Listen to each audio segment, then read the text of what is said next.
They say the West was won with iron and grit, but the truest battles are fought in the silence of the heart, where a soul is either broken or forged anew. The sun was a merciless forge in a brassy sky, hammering its heat onto the cracked ochre earth of the serpent's coil. Adeline stumbled onward, her vision swimming in the shimmering haze. Each breath was a draft of fire, searing her lungs. The faces of her accusers floated in the heat waves. Her uncle Marcus, his eyes cold with avarice, and Corbin, the man she was to marry, his handsome features twisted into a mask of deceit. Their lies echoed in the vast silence, whispers of a betrayal that had cost her everything. They had called her a thief, a conspirator with rustlers, and cast her out from the only home she had ever known. Now the wilderness was her judge and jury, and its verdict was death. Her fine dress was in tatters, her skin blistered and raw beneath the relentless assault of the sun. For 3 days she had wandered, or perhaps it was 4. Time had lost its meaning, dissolving into an agonizing cycle of scorching days and chilling nights. Her tongue was a dry rasp in her mouth, her lips split and bleeding. The hope that had flickered in her heart during the first day had long since been extinguished, replaced by a dull, aching despair. The landscape offered no respite, only endless stretches of red rock and thorny scrub, a mocking reflection of her own desolation. The family ranch, her inheritance, felt like a dream from another life. The accusations, the false evidence planted in her room, the swift, cold judgment of the town, it all seemed impossible, a nightmare from which she could not wake. She was alone, utterly and completely. Her strength finally gave out. Her knees buckled, and she collapsed onto the scorching ground, the sharp grit pressing into her skin. She did not have the will to rise again.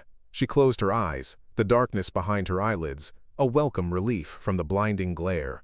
The vast, indifferent sky stretched above, a canvas of brilliant, pitiless blue. This was it, then, the end of her journey, a quiet surrender in the heart of nowhere. A faint, rhythmic sound reached her ears, a soft thudding that seemed to come from the earth itself. A final trick of a dehydrated mind, she thought, a phantom drumbeat heralding her last moments. She let go, embracing the encroaching blackness, ready for the silence to claim her. But the sound grew louder, more distinct. It was not a hallucination. It was the steady, powerful beat of horse hooves against the hard-packed earth. With a monumental effort, Adeline forced her eyes open, blinking against the painful light. A figure materialized from the shimmering heat, dark and imposing against the horizon. A lone rider on a powerful paint horse, moving with a fluid grace that seemed part of the landscape itself. The rider drew closer, his form resolving into that of an Apache warrior, his long black hair held back by a simple leather band. His face was stern, carved from stone and shadow, his expression unreadable.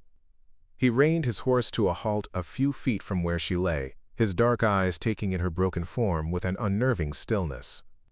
The warrior dismounted in a single silent motion, his moccasins making no sound on the gravelly soil.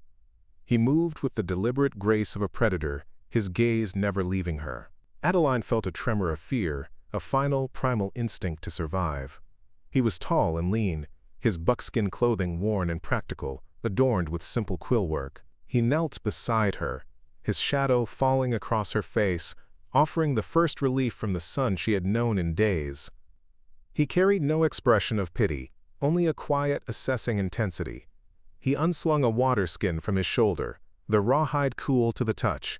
He uncorked it and brought it to her lips. The first drops of water were an agony, a shock to her parched throat, but it was the sweetest pain she had ever known.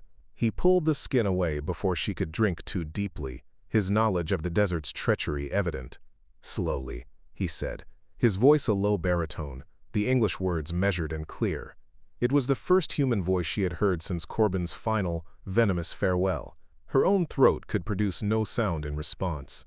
He allowed her another small sip, then another, his patience a stark contrast to the urgency of her thirst. In that moment, as his dark eyes watched her, she felt not like a victim being saved, but like a wild, wounded creature being cautiously tended.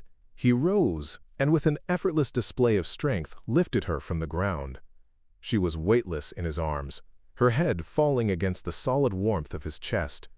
He placed her gently onto his horse, settling her in front of him before mounting with practiced ease. One strong arm wrapped around her waist, holding her securely against him. The world spun, a dizzying kaleidoscope of rock and sky. The rhythmic sway of the horse was a lulling motion, a cradle of exhaustion. The scent of leather, sage, and the man himself filled her senses. She could feel the steady beat of his heart against her back, a rhythm of life that was pulling her away from the brink. As her consciousness began to fade once more, her last thought was not of death, but of the strange, unexpected form salvation had taken. The world dissolved into a comforting darkness, carried on the steady gait of a horse moving toward an unknown destination. Fragments of awareness returned slowly. The scent of wood smoke and unfamiliar herbs.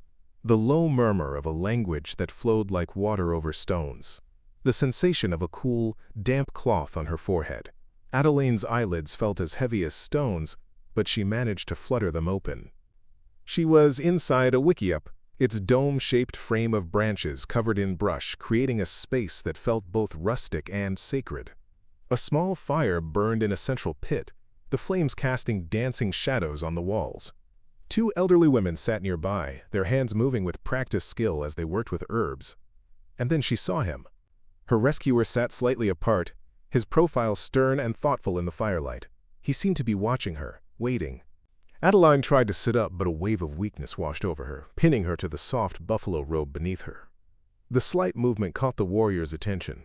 He rose and crossed to her side in a few silent strides, kneeling beside her. "You are awake," he stated, the words a simple observation, not a question. "Where?" Her voice was a dry croak, her throat still raw.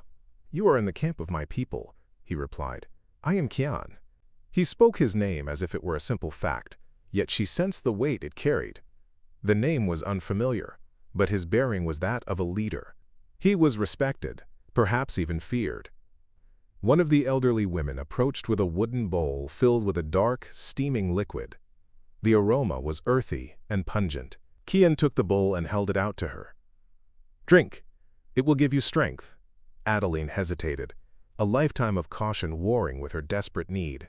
Her distrust must have shown on her face, for a flicker of something, not impatience, but perhaps weary understanding, crossed his features. "If I had wished you harm," he said, his voice flat, "I would have left you for the sun and the vultures. They would have been more merciful." The logic was stark and undeniable.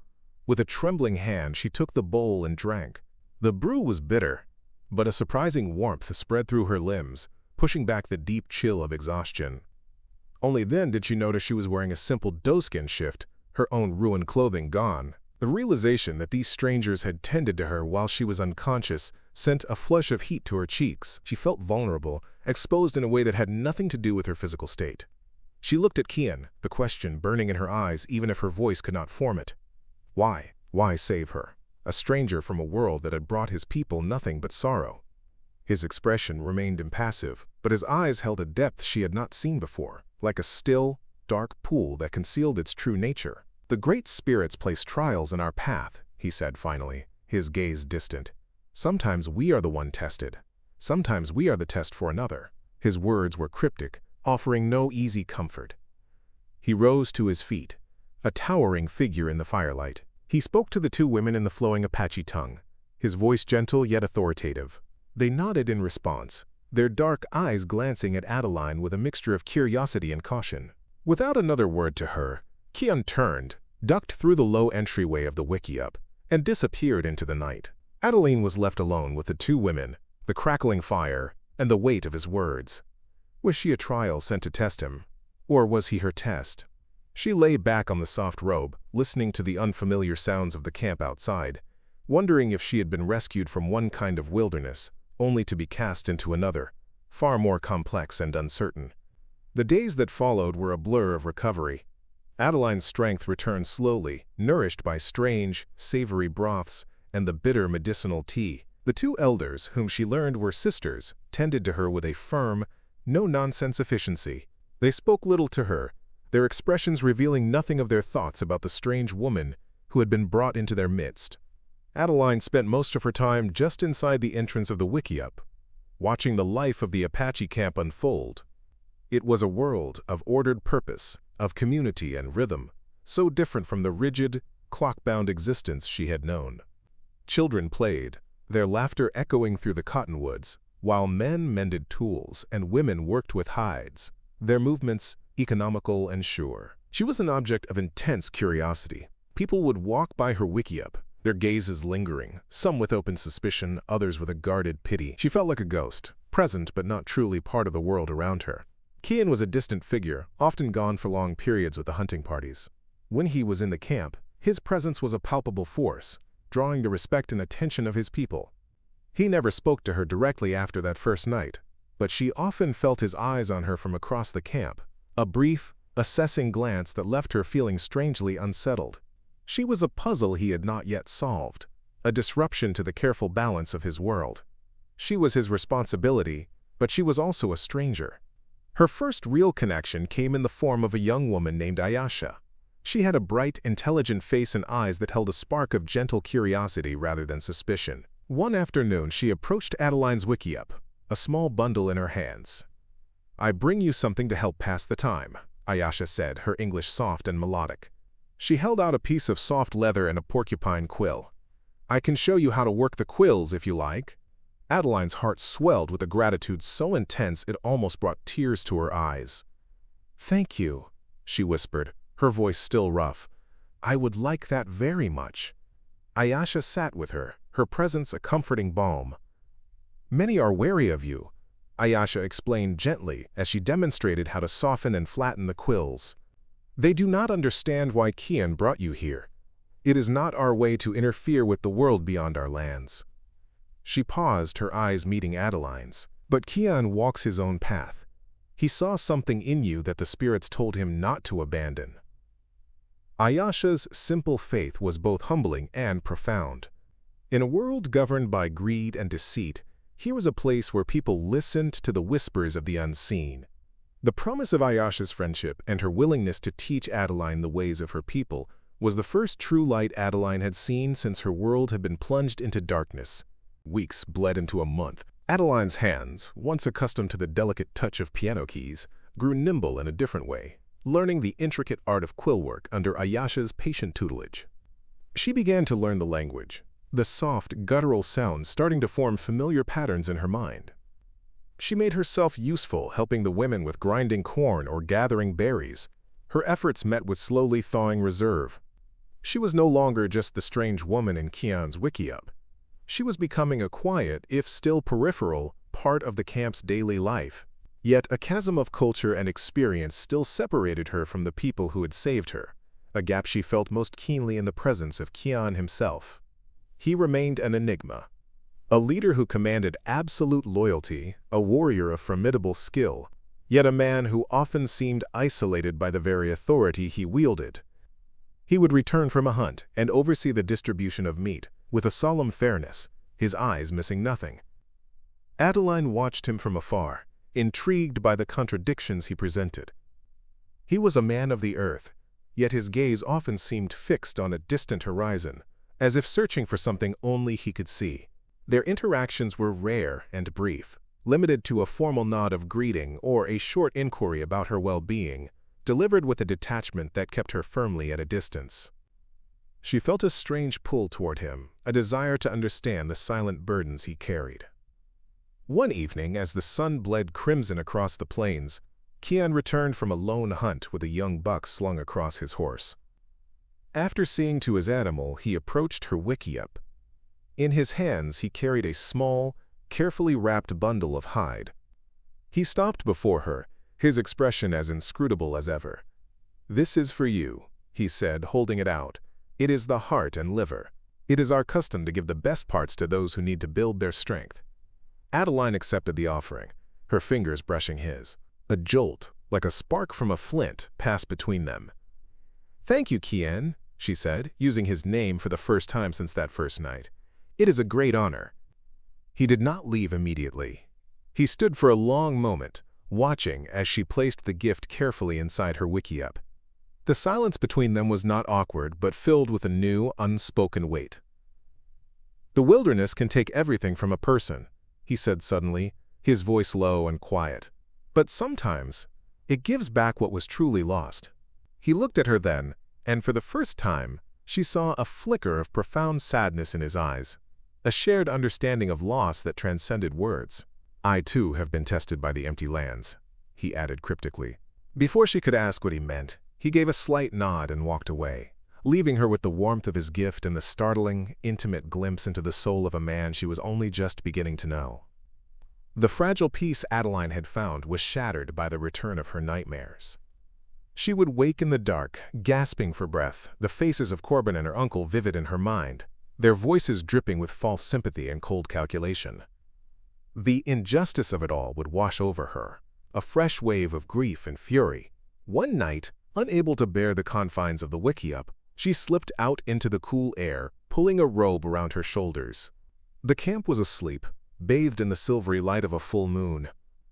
The sky was a vast canopy of stars, a silent, breathtaking testament to a world far removed from the petty cruelties of men. She walked to the edge of the camp, seeking a solitude that might soothe the turmoil in her heart. She found herself on a small bluff overlooking the creek that wound through the valley. The sound of the water was a gentle murmur in the night. "The spirits of the night are restless for you." The voice, low and familiar, startled her. Kian stood a few paces away, a silhouette against the star-dusted sky. He had not made a sound as he approached. "I am sorry," she stammered, feeling like an intruder. "I did not mean to disturb you." He moved to stand beside her, his presence a solid comfort in the darkness. "This land belongs to no one," he replied, "nor does the sorrow that walks with you in the dark." They stood in silence for a long time, watching the moon's reflection dance on the water below. The air was still and calm, a stark contrast to the storm inside her. As if the quiet of the night had unlocked something within her, the words began to spill out. She told him everything. About her father's death, the ranch she inherited, and the discovery she had made, that Corbin and her uncle were systematically selling off their cattle and blaming it on rustlers, planning to ruin the ranch and buy the land for pennies. She told him how she had confronted them, and how they had turned the accusation back on her, planting evidence and turning the entire town against her with practiced ease. The words were a torrent, a release of all the pain and betrayal she had held inside for so long. Khan listened without interruption, his gaze fixed on the horizon, his stillness a vessel for her grief. When she finally fell silent, her voice choked with emotion, he did not offer empty words of comfort. Instead, he shared a piece of his own story. "When I was a young man, my brother was taken by the soldiers," he said, his voice heavy with a long-held pain. "I spoke out for war, for revenge. My father, who was chief then, counseled patience. I called him a coward." Kian's hand rested on the handle of the knife at his belt. "He sent me into the wilderness with nothing, to listen not to my own anger, but to the voice of the spirits. I learned that true strength is not in the strike, but in knowing when to endure." He turned to face her, his eyes meeting hers in the moonlight. "They did not break you, Adeline. They only revealed a strength you did not know you possessed." The shared confidence of that night forged a new bond between them. The distance that had separated Adeline and Kian began to dissolve, replaced by a quiet understanding. He started seeking her out, not for formal inquiries, but for quiet moments of companionship. He would point out the constellations in the night sky, telling her the Apache stories behind them, his deep voice weaving tales of ancient heroes and spirit animals. She, in turn, began to see the man beneath the chief, a leader who carried the weight of his people's survival on his shoulders, a man who had known profound loss and had emerged with a quiet, unshakable strength. The pull she had felt toward him deepened into a tender, unspoken affection. Her integration into the community continued. The women taught her which plants held medicine and which were good for dyes. The children, losing their shyness, would sometimes approach her, asking her to tell them stories of the strange world she came from. She was still an outsider, but she was no longer a stranger. Her hands became skilled at beading, her fingers moving with a growing confidence as she created intricate patterns on a piece of soft doeskin. She was finding a new purpose, a new sense of self, woven from the threads of this life she had never expected. The memory of her betrayal still stung, but it was no longer the defining truth of her existence. It was becoming a scar, a reminder of a past she had survived. As the leaves of the cottonwoods began to turn to gold, Kian announced that it was time for the annual move to the winter camp in the sheltered foothills. It was a journey of great importance, a tradition that had sustained his people for generations.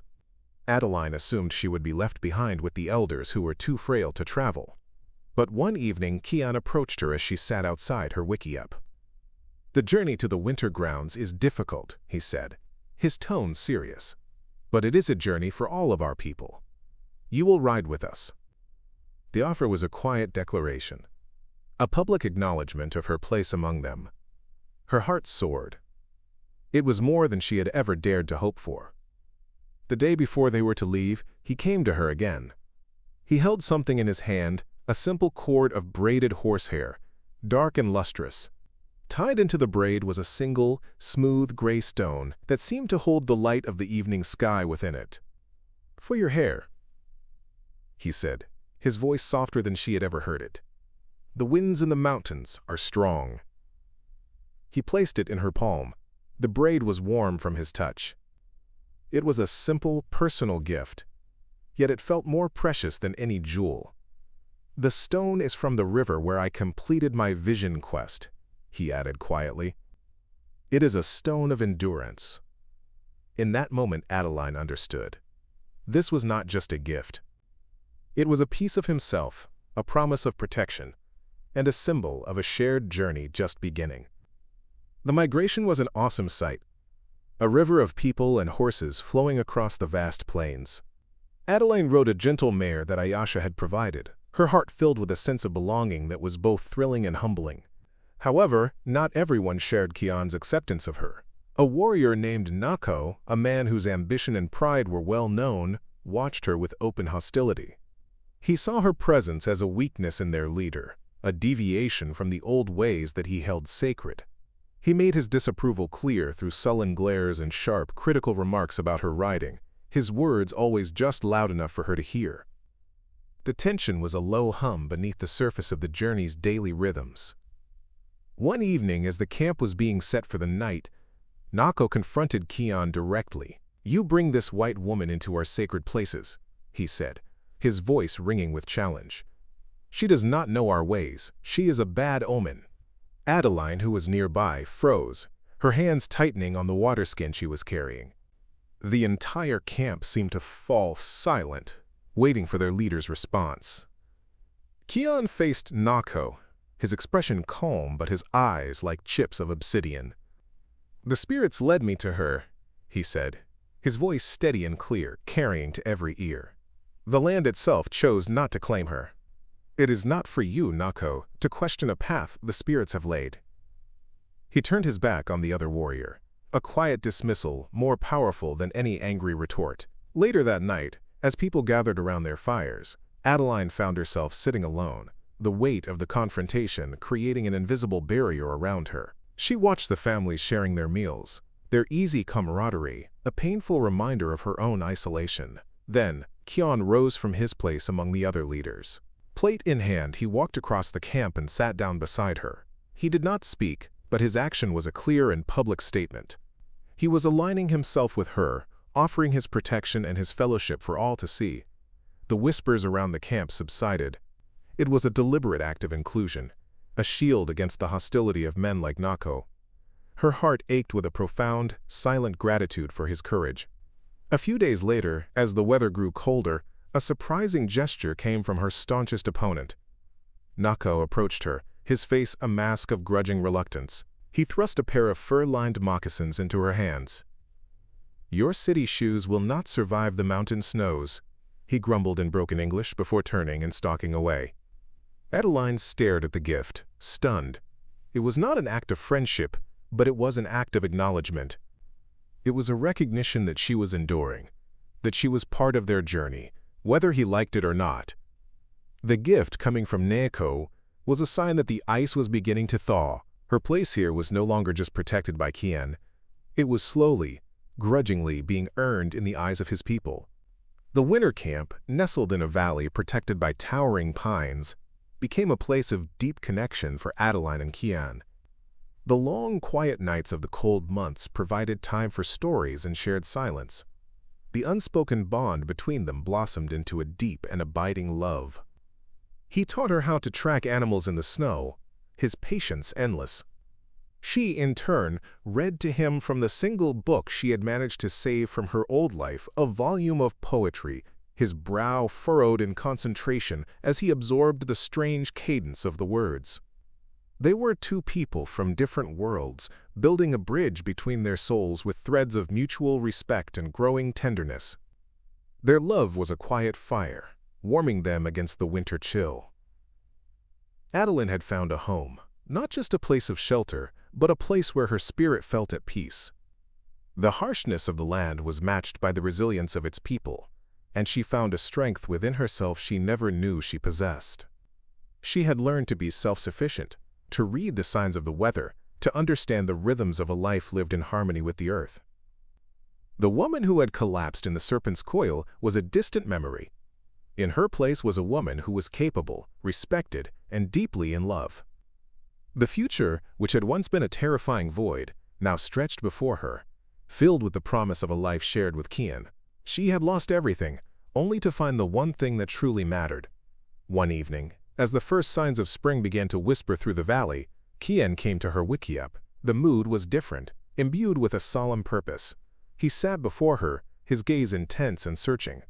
"Adeline," he began, his voice low, "our lives have become one path. My heart walks with you." He reached into a small leather pouch at his belt and drew something out, wrapped in a soft piece of doeskin. He placed it gently in her hands. She unwrapped it carefully. Lying in her palm was a bracelet, intricately woven from strands of horsehair, just like the hair tie he had given her. But this was different. Set into the center was a single, beautiful blue stone, a piece of turquoise that seemed to hold the color of the summer sky. "This was my mother's," Kian said quietly. "She told me to give it to the woman whose spirit was strong enough to be my partner, whose heart was true." He took her hand, his fingers warm and steady around hers. "In my world, we do not have the fancy words of your people. We speak what is in our hearts. My truth is this: my life is empty without you in it." Tears welled in Adeline's eyes as she looked from the beautiful bracelet to the face of the man she loved. "And my truth, Kian," she replied, her voice thick with emotion, "is that I was not truly alive until I met you." He gently took the bracelet and fastened it around her wrist. It was a perfect fit, a silent promise, a sacred bond, sealed in the quiet warmth of the wickiup as winter gave way to spring. A traveling fur trapper, passing through the territory on his way west, brought an unexpected message. It was a letter, worn and creased from its long journey. It was from Adeline's brother, Nathaniel. Her hands trembled as she read the words. The truth about her uncle and Corbin had come to light. Their scheme had unraveled, and they were now disgraced fugitives. The letter was filled with remorse and shame, begging for her forgiveness and pleading for her to come home. The news of her vindication, which once she would have given anything to hear, now felt like an echo from a distant world. She was faced with a choice, not between two places, but between two lives. She showed the letter to Kian, her heart in turmoil. He read it, his expression thoughtful. "This is a ghost from your past," he said, his gaze meeting hers. "Sometimes, ghosts must be faced before they can be laid to rest." He did not tell her what to do, but his words gave her the clarity she needed. She had to go back, not to reclaim her old life, but to close that chapter forever on her own terms. "I will not let you go alone," Kian stated, his voice leaving no room for argument. "Your path is my path now. We will face this together." The strength of his conviction was her anchor. The thought of facing her family, of returning to the world that had cast her out, was terrifying. But with Kian by her side, she knew she could do it. The meeting took place at a dusty trading post, a neutral ground between two worlds. Her brother and her parents were waiting, their faces etched with anxiety and a deep, weary sadness. The reunion was strained, filled with apologies and tears. They begged her to return, promising that everything would be made right. Adeline listened, her heart aching for their pain, but her resolve was firm. She held up her wrist, showing them the turquoise bracelet. "My home is here now," she said gently, but with unshakable certainty. "My life is with Kian and his people." It was not the answer they wanted, But in her eyes, they saw a strength and peace that had not been there before, and they finally understood. She offered them forgiveness, a gift that freed her as much as it did them. On the journey back to the Apache camp, they passed the edge of the serpent's coil. Adeline asked Kian to stop. They stood together on a ridge, looking out over the vast sun-baked expanse that had almost been her grave. The wind whipped a strand of hair across her face, and she tucked it back, her fingers brushing against the horsehair tie he had given her so long ago. "It is strange," she said, her voice filled with wonder. "I should despise this place, but I do not." Kian drew her close, his arm wrapping securely around her waist. "The harshest trials forge the strongest spirits," he said softly. She turned in his embrace, her eyes shining with love and gratitude. The desert had not been her end. It had been her beginning, and here, in the arms of the man who had saved her, her new life was just starting.